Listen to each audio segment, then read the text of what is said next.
palavra de Deus para nós hoje está no texto de Lamentações. Lamentações fica lá no Antigo Testamento, lá pela página 700 do Antigo Testamento, na minha versão presbiteriana. Lamentações, tem um grande livro que é Jeremias, e logo depois você tem Lamentações de Jeremias, capítulo 3. Começando com o verso de número 17, essa leitura, vamos lê-lo, texto, e vamos meditar um pouco nesta palavra de Deus para nós hoje.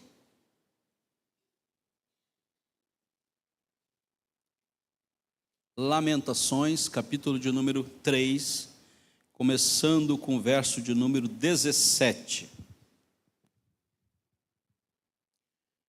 Afastou-se a paz de minha alma, esqueci-me do bem. Então disse eu, já pereceu a minha glória, como também a minha esperança no Senhor. Lembra-te da minha aflição e do meu pranto, do absinto e do veneno. Minha alma continuamente os recorda e se abate dentro de mim. Quero trazer à memória o que me pode dar esperança. As misericórdias do Senhor são a causa de não sermos consumidos, porque as suas misericórdias não têm fim, renovam-se cada manhã. Grande é a tua fidelidade, a minha porção é o Senhor, diz a minha alma, portanto esperarei nele. Bom é o Senhor para os que esperam por Ele, para a alma que o busca. Senhor Deus, obrigado pela Tua palavra, podemos abri-la, meditar nela. Obrigado porque a Tua palavra é a verdade, está à nossa disposição. Esse texto sagrado que nos conduz numa caminhada em Cristo Jesus. Obrigado pela Tua palavra no tempo ainda do Antigo Testamento. E agora, quando lemos a mesma, Senhor, queremos que o Teu Santo Espírito coloque em nossos corações o Teu tesouro, possamos viver com base nele, orientados por Ele e glorificando somente o Teu nome. Assim seja conosco, como igreja Tua, como povo Teu, data especial, data de ação de graças, data de esperança, data de olharmos para o presente, guardando o passado no coração e levando, Senhor Deus, a Tua palavra para o nosso futuro. Assim seja conosco em Cristo Jesus. Amém. Um canto de esperança, queridos, um canto de esperança. Nós somos uma igreja e vivemos com base na esperança da glória de Deus. Desde o dia que você recebeu a Cristo Jesus como Senhor e Salvador da sua vida, você vive com base na esperança da glória de Deus. Você sabe que você não é eternamente cidadão deste mundo. Você está aqui só de passagem. Você tem certeza absoluta que a sua morada final é de onde você nunca deveria ter saído. Não fosse o pecado chegar até nós, nós lá já estaríamos. O canto de esperança é a capacidade que nós temos como cristãos de viver com base naquilo que é eterno e não naquilo que é temporal. E nós precisamos dessa intervenção de Deus em nosso coração. Há algumas leituras do tempo presente que é: viva bem a sua vida aqui, porque você só tem essa vida para viver. Essa não vale para nós, queridos. Por mais sofrida e mais complicada que seja a sua vida aqui na terra, o seu mundo não é aqui. Você está aqui como passageiro. Nós olhamos sim para a vida pós-morte. E a base da nossa vida é a nossa eternidade. Não o temporal, mas as coisas que são eternas. Nos ligamos tão arduamente às coisas temporais que perdemos a dimensão do eterno. Isso nos faz sofrer. E o texto é um texto de sofrimento. Os capítulos aqui são cartas fúnebres, cartas de morte, cartas de sofrer. Sofrer pela nação rebelde e sofrer pelo pecado pessoal. Então, Jeremias é um servo de Deus, um homem de Deus, um profeta de Deus, que fala o que Deus manda para um povo que precisa ouvir. Só que o profeta Jeremias, no contexto que ele está vivendo, Israel está sendo levado cativo, o templo foi destruído, perdeu suas bases de espiritualidade terrenas. É como se hoje nós fôssemos obrigados a fechar estas portas e nós não pudéssemos mais estar juntos em comunhão, cultuar a Deus, e fôssemos levados para uma realidade onde não era possível se falar nem no nome de Deus, e nem vivê-lo, e nem cultuá-lo.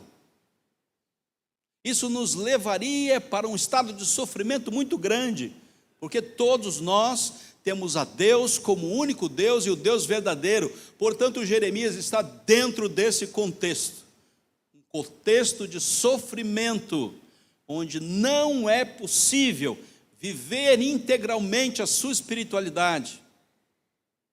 E o ambiente de sofrimento, queridos, é um calabouço. É como se nós vivêssemos constantemente olhando frente para a própria morte. O ambiente de sofrimento nos conduz a um pensamento que Deus é impotente, ou é um Deus que não é soberano, é um Deus que não governa a história. Então, para Jeremias, como um homem de Deus que fala o que Deus manda para um povo que precisa ouvir, e agora ele tem que abrir mão da sua espiritualidade, ele tem que abrir mão de estar junto com seus irmãos, os filhos de Deus, chamados para viver como povo de Deus, aqui no Antigo Testamento. E ele tem um ponto que o sofrer da sua alma não deve anular a sua fé e a sua esperança.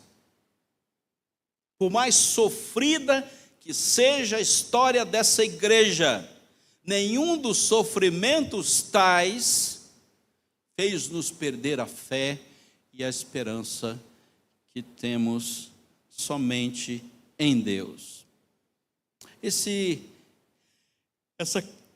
Essa carta profética, ela tem 3 cantos individuais e 2 cânticos coletivos, mostrando para nós que a luta do sofrer é muito mais interna do que externa. É muito mais voltada para o nosso coração do que voltada para a população. Todos estão sofrendo, mas é um momento onde o sofrer faz-nos doer a alma dentro de nós. E o profeta Jeremias foi cumprir a sua missão e foi proclamar o evangelho, proto-evangelho, a salvação que viria de Deus para o povo que precisava ouvir. Durante toda a sua pregação, ninguém ouviu o que ele tinha para falar. É como se hoje nós pregássemos o evangelho e ninguém se convertesse. Recebeu uma missão de Deus, foi estar com Deus, ouviu o que Deus tinha para dizer, foi até o povo e chegou e foi rejeitado. Ele e a sua missão de proclamação foram rejeitadas. E Jeremias é conhecido como o profeta chorão. Verso de número 48, os meus olhos se derramam torrentes de água por causa da destruição da filha do meu povo. Os meus olhos choram, não cessam e não há descanso, até que o Senhor atenda e veja lá do céu. Os meus olhos entristecem a minha alma E este é um homem de Deus, que está fazendo exatamente o que Deus espera que ele faça. Está proclamando o Evangelho Salvador, a salvação, ainda no Antigo Testamento. Tem a mensagem na sua boca, mas todos desejam matá-lo. Na verdade, o povo se rebelou de tal forma que desejava, e por várias vezes Jeremias era salvo da morte. É uma hora difícil para o povo de Deus, quando nós temos que sofrer. Se nós olharmos para a história da nossa igreja, quanto sofrimento já tivemos? Quantas dores nós já não passamos?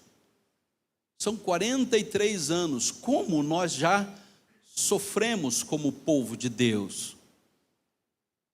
E o sofrer e os tempos de tribulação chegam até a igreja, segundo Paulo, Romanos capítulo 5, para que nós tenhamos perseverança, para que nós tenhamos experiência e para que nós cresçamos em esperança da glória de Deus.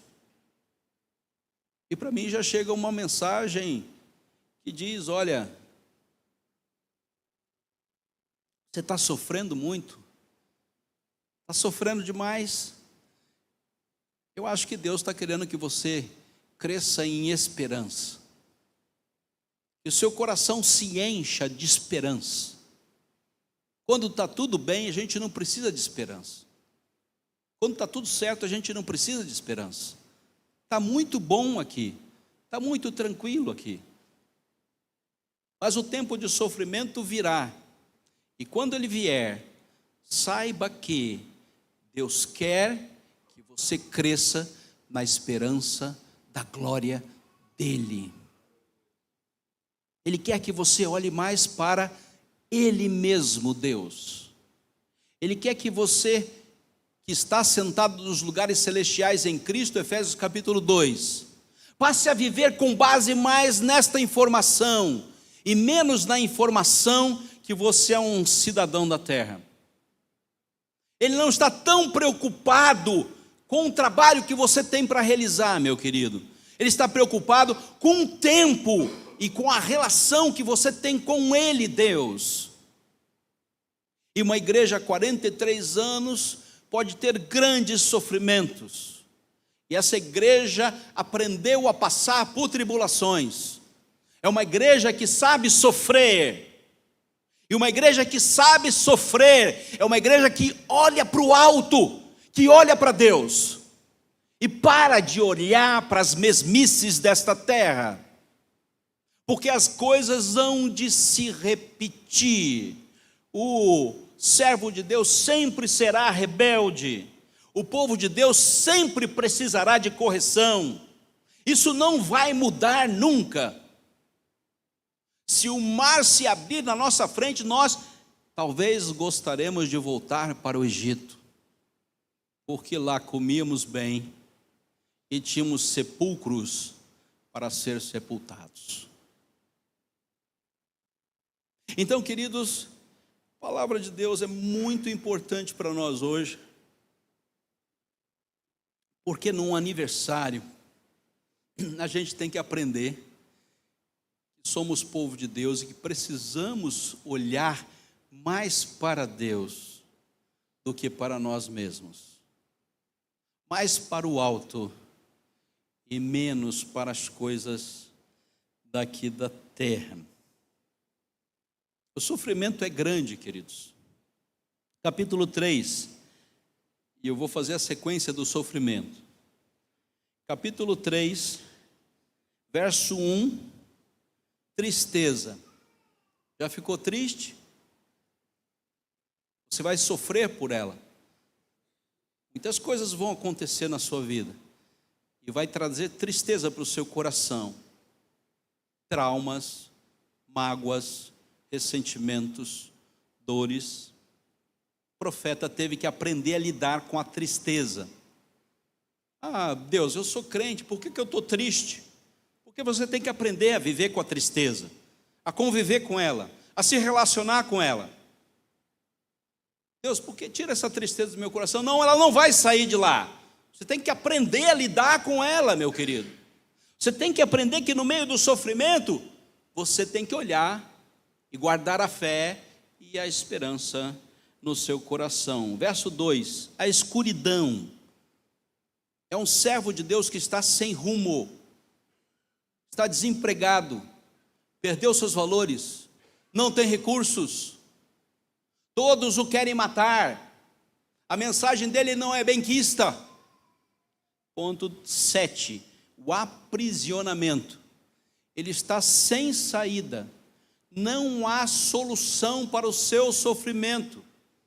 Ele está fazendo exatamente o que Deus manda, e a coisa não se resolve. Verso de número 8, o silêncio. Ninguém fala nada que traga bom ânimo a ele. Não há companheiros de caminhada. Não há irmãos para conduzi-lo à presença de Deus. Não há pessoas que sentem, que intercedam juntamente com ele para que o sofrimento seja cessado. Verso de número 10, a desorientação. Ele está sem direção, ele tem uma ordem. Você vai até o povo e prega. Prega isso que eu estou te dizendo. Ele é um homem de Deus que fala o que Deus manda para um povo que precisa ouvir. Mas ele não tem mais nenhuma outra orientação. Deus, como é que eu vou enfrentar esse sofrimento? Falou, não, o problema é seu, você vai lidar com ele. Você vai trabalhar com ele. Você vai acordar de manhã cedo com ele e você vai dormir à noite com ele. Continuando o verso de número 11, passa por perigos, ele não tem segurança, não tem alarme na casa, nem no carro. As ruas que ele anda são extremamente perigosas. Não há ninguém em volta dele que lhe dê qualquer segurança. Ele tem que passar no meio dos locais mais tenebrosos, sendo que todos que estão ao seu redor querem matá-lo. Verso de número 14, vergonha. Ele não tem nenhum mérito. Ninguém bate palma para ele. Ninguém diz, você é um sucesso. Que coisa maravilhosa que você está fazendo. Você é um homem de Deus. Você tem uma pregação tão bonita. Não tem aplauso para ele. Ninguém está batendo palma para ele. Verso de número 15, a amargura. A amargura é uma coisa sem sabor e que não nos dá um gosto agradável. Sabe que você come que isso é ruim, né? Pois é, aquilo dali mesmo. Não te dá gosto nenhum. Você tem que jogar alguma coisa por cima para aquilo dali descer. A vida para Jeremias é uma vida sem gosto, sem sabor. Verso de número 17, a angústia. A angústia é a ausência de paz. Sabe o que é você viver sempre na expectativa da contenda? E ele falava o que Deus mandava e chorava depois porque ninguém aceitava a palavra que ele comunicava. Verso de número 18, ele tem uma baixa autoestima, ele tem uma vida sem brilho, não há nenhum mérito nele, a autoestima dele está lá no chão. Estou fazendo exatamente o que Deus manda e nada acontece. É tempo de sofrimento. Verso de número 19, a aflição. A aflição é a ausência de algo que nos proteja. Você está sempre à mercê de um assalto. Você vive em constante contenda com o mundo que está ao seu redor. E verso de número 20, não poderia deixar de acontecer o abatimento. O abatimento é quando você perde as suas forças.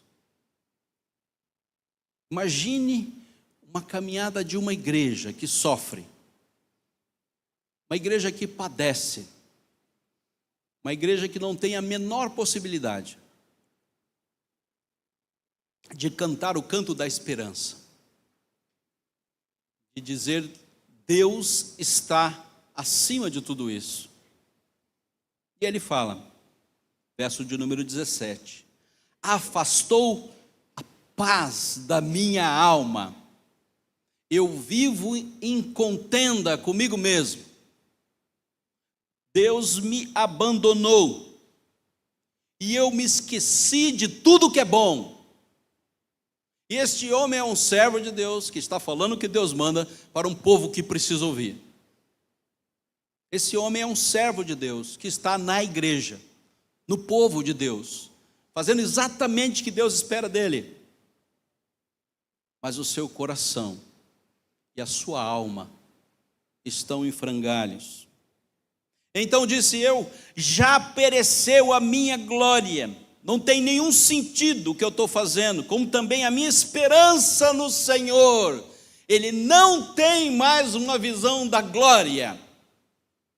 Nós somos uma igreja para a glória de Deus, e nós arrancamos esse slogan e falamos: nós não somos mais uma igreja para a glória de Deus, nós somos uma igreja para sofrer, para viver em contenda, sem nenhuma esperança. É possível, meu querido e minha querida irmã, que você venha passar pela mesma história do servo de Deus no passado. Você é um bom crente, você é um bom servo de Deus, mas você ainda está à mercê da sua fragilidade e da sua incompetência para viver sem Deus. E Jeremias aprendeu isso em duras penas. Nós sabemos, queridos, que Deus na sua palavra nos promete, existem muitas promessas para nós. Mas uma das promessas é estar conosco no sofrimento. É caminhar conosco o dia a dia do sofrimento, das nossas limitações, das nossas dificuldades, das nossas derrotas, das nossas incompreensões. E o Espírito Santo de Deus esquadrinha o nosso coração.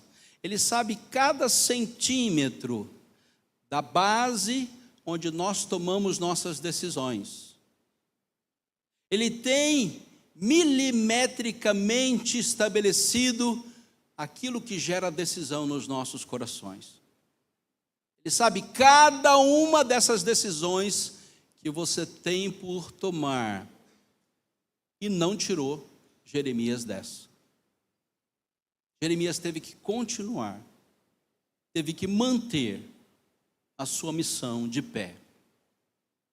Não importa qual seja a história de sofrimento dessa igreja, nós temos que continuar a fazer aquilo que Deus espera de nós.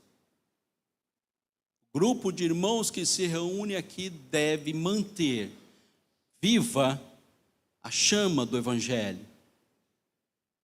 Por mais sofrida que seja a caminhada de alguns, ou de todos, porque ninguém sofre sozinho numa igreja, nós vamos continuar cantando o canto da esperança. E o canto da esperança tem 4 notas, tem 4 estrofes, vamos falar assim, né? A primeira é misericórdia, a segunda é fidelidade, a terceira é a salvação e a quarta é a compaixão. É um canto de 4 estrofes. E todos nós vamos cantar esse canto da esperança nos próximos 43 anos. Quem estiver aqui vivo cantará, né? Nós vamos cantar o canto da esperança. Nós vamos olhar para aquilo que é eterno. Nós não podemos colocar os nossos olhos nos nossos sofrimentos, porque possivelmente eles venham a continuar.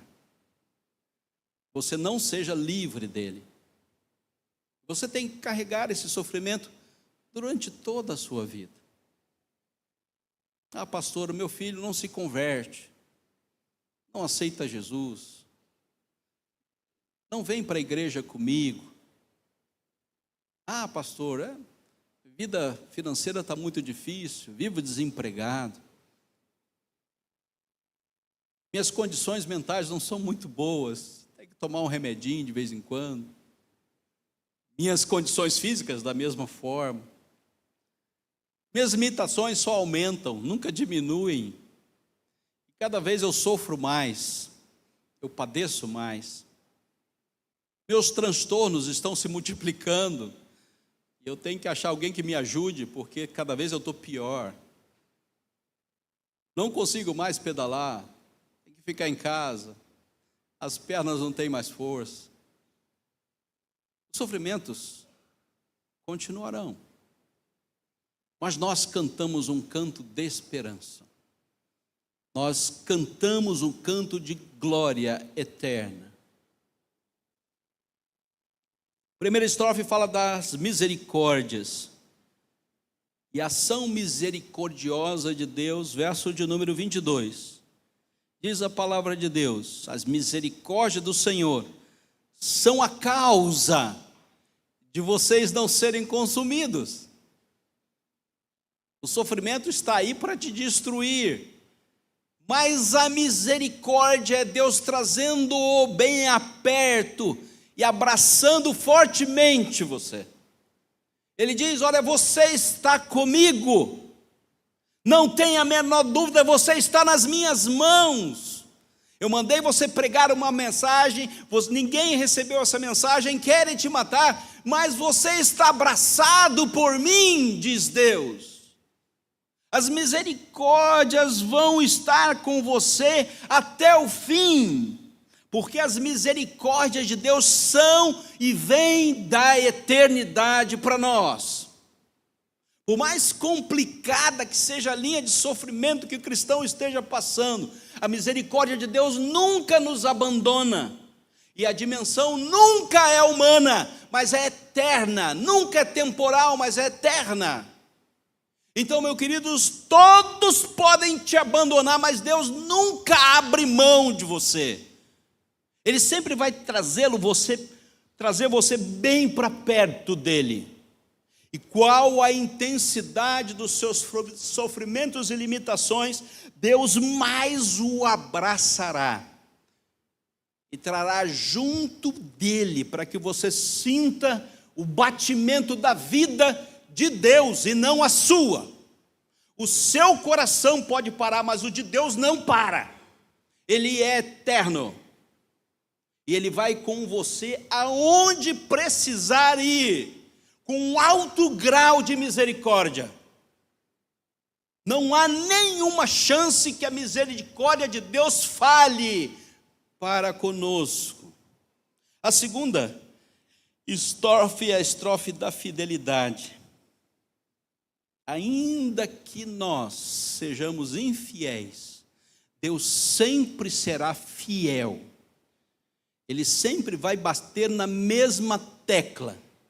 Aquilo que Ele prometeu vai acontecer, irmãos. Ele não falha em nenhuma das suas promessas. E o seu choro é acompanhado da fidelidade de Deus. Eu continuo sendo Deus. Eu continuo conduzindo a história do meu povo. O terceiro canto é o canto da salvação. Ele já antevê a pessoa de Cristo Jesus, é um proto-evangelho, uma boa nova contada anteriormente. A graça, mais a fé, mais a habitação do Espírito Santo. É um pacote de salvação.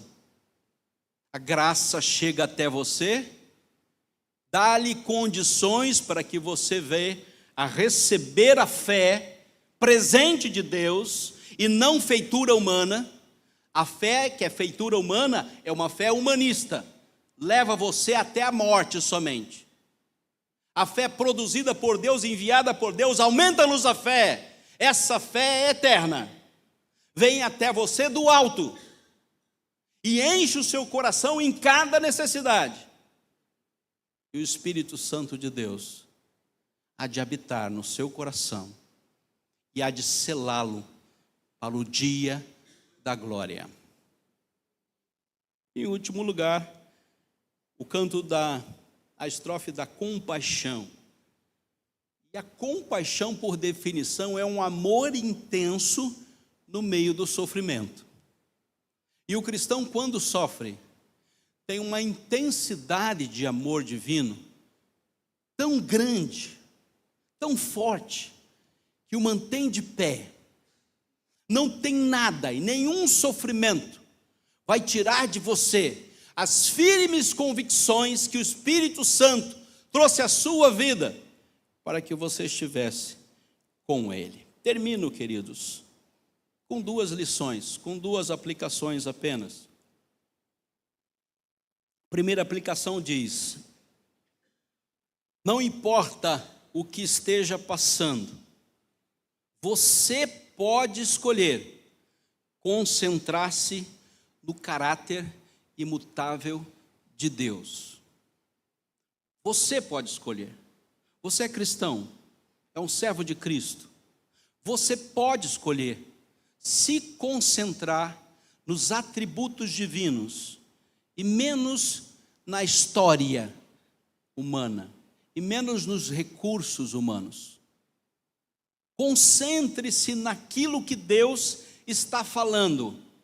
Põe a sua fé nele e viva com base nisso, meu querido. Deus não vai falhar com você. Deus não vai abrir mão de ser o Deus que Ele é. Segundo lugar, não importa como você está, volte-se para Deus. Não importa. Eu não sei qual é a cena, eu não sei qual é a história, mas não importa o que esteja acontecendo, você tem que voltar para Deus agora. Verso de número 40. Esquadrinhemos os nossos caminhos, provemo-los e voltemos para o Senhor. Levantemos o coração juntamente com as mãos para o Deus dos céus e falemos com Ele. Volte-se para Deus. É a única possibilidade de nós caminharmos em meio ao sofrimento. Meus queridos, todos nós sofremos. Todos nós estamos em sofrimento. Nosso coração arde com base nas nossas limitações. Sofremos pela saudade, sofremos pela perda, sofremos pela decepção, sofremos pelo desamparo, sofremos pelas dificuldades da vida, saúde física, mental, espiritual. Todos nós vivemos uma vida de sofrimento. O profeta Jeremias nos dá grandes lições nessa oportunidade. Não pense que Deus deixou de ser Deus. Não há sofrimento que Deus não possa estar presente. Que Deus abençoe a sua palavra. Amém.